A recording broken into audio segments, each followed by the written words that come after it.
అందరికీ నమస్తే. Welcome back to my channel V for vocabulary in Telugu. So ముందుగా మనం ప్రీవియస్ వీడియోలో వచ్చినటువంటి ఛాలెంజ్కి కరెక్ట్గా ఆన్సర్ చేసిన వాళ్ళు కృష్ణకుమారి గారు, నీలు గారు, దాసు గారు, వెంకటేశ్వరరావు గారు కాకినాడ, సునీల్ గారు, చందు గారండి. వీళ్ళందరూ కరెక్ట్గా అయితే ఆన్సర్ చేశారు. ముందుగా మనం లాస్ట్ ఇచ్చినటువంటి ఛాలెంజ్ ఏంటి అనేది ఫుల్ ఫ్లెడ్జ్డ్గా నేర్చుకుందాం. ఆలెజ్ ఎలా పలకాలి? ఆ వర్డ్ కింద ఇచ్చాను చూడండి. ఆలెజ్ అని పలకాలండి.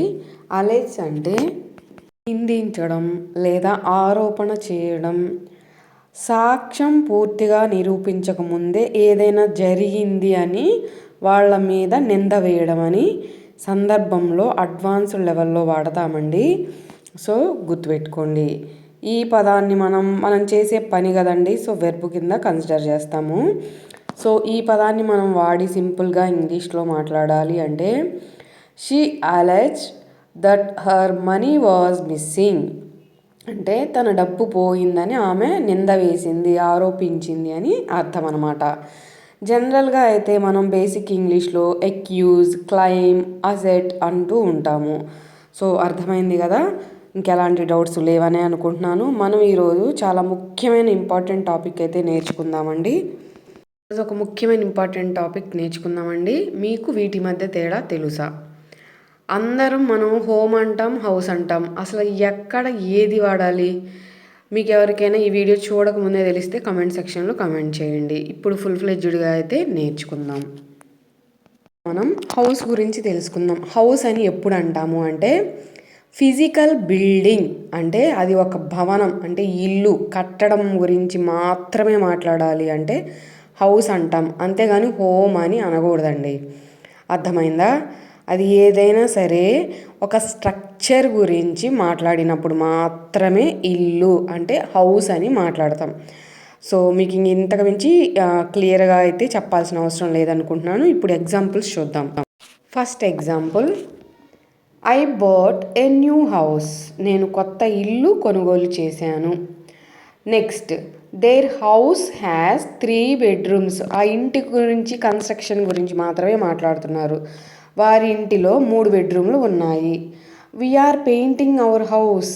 మనం మా ఇంటికి పెయింటింగ్ వేస్తున్నాము అని అర్థం అన్నమాట. మీకు అర్థమైంది కదా. సో ఇప్పుడు హోమ్ గురించి తెలుసుకుందాం. హోమ్ అంటే మనసుకు దగ్గరైన ఇల్లు.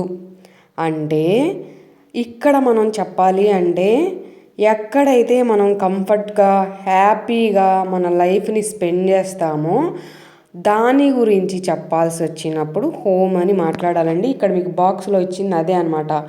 Home means the place where you live and feel comfortable, safe and happy. ఇది ఏంటంటే మన ఫీలింగ్స్కి రిలేటెడ్, ఎమోషన్స్కి రిలేటెడ్ అనమాట. అర్థమైందా? Not a construction, not a building గురించో ఏ కన్స్ట్రక్షన్ గురించి కాదు. అర్థమైంది కదా. ఎగ్జాంపుల్స్ చూద్దాం, మీకు అర్థమైంది. I am going home. నేను ఇంటికి వెళ్తున్నాను. వెల్కమ్ హోమ్ అంటే ఇంటికి స్వాగతం. మనం ఏదైనా మనస్ఫూర్తిగా, హ్యాపీగా మన రిలేషన్స్ అన్నీ, మన ఫీలింగ్స్ అన్నీ చెప్పాలి అనుకుంటేనే హోమ్ చెప్పాలి. She stayed at home today. ఆమె ఈరోజు ఇంట్లోనే ఉంది అని అర్థం అన్నమాట. సో మీకు ఇంకా క్లారిటీ వచ్చిందని అనుకుంటున్నాను. ఇప్పుడు 1 line ట్రిక్ అయితే చెప్తాను. ఫైనల్గా కంక్లూజన్ ఏంటి అంటే ఈ ట్రిక్కే. హౌస్ అనగానే ఒక బిల్డింగ్ అని చెప్పాలి. బిల్డింగ్ ట్రిక్ అనమాట. అంటే ఒక కన్స్ట్రక్షను గురించి మాట్లాడాలి అనుకుంటే. నెక్స్ట్, హోమ్ అంటే the place where heart feels happy. మన రిలేషన్స్తో మనం హ్యాపీగా, కంఫర్ట్గా, సేఫ్గా నివసించే స్థలం గురించి చెప్పాలంటే హోమ్ అని చెప్తాము. ఇది 1 line ట్రిక్. ఫైనల్ కంక్లూజన్ ఇదే అండి. ఈజీగా గుర్తుండిపోవడానికి మెమరీ ట్రిక్ ఏంటంటే హౌస్ అనగానే బిల్డింగ్, వాల్స్, రూఫ్, ఆ ఇంటి పనులకు సంబంధించినవి మనం చెప్పాల్సిన సందర్భంలో హౌస్ అంటాం. హోమ్ అనగానే feeling plus family plus love. ఏంటి ఇది స్క్రీన్ షాట్ తీసి పెట్టుకోండి. ఈజీగా గుర్తుండిపోద్ది ఈ వీడియో తర్వాత మీ అందరికీ. ఇంక చెప్పాల్సిన పని లేదనే అనుకుంటున్నాను. అర్థమైంది కదా. ఇంకెలాంటి డౌట్స్ లేవు కదా. మంది ఈ ఛాలెంజ్కి కరెక్ట్గా ఆన్సర్ చేస్తారో చూద్దాం.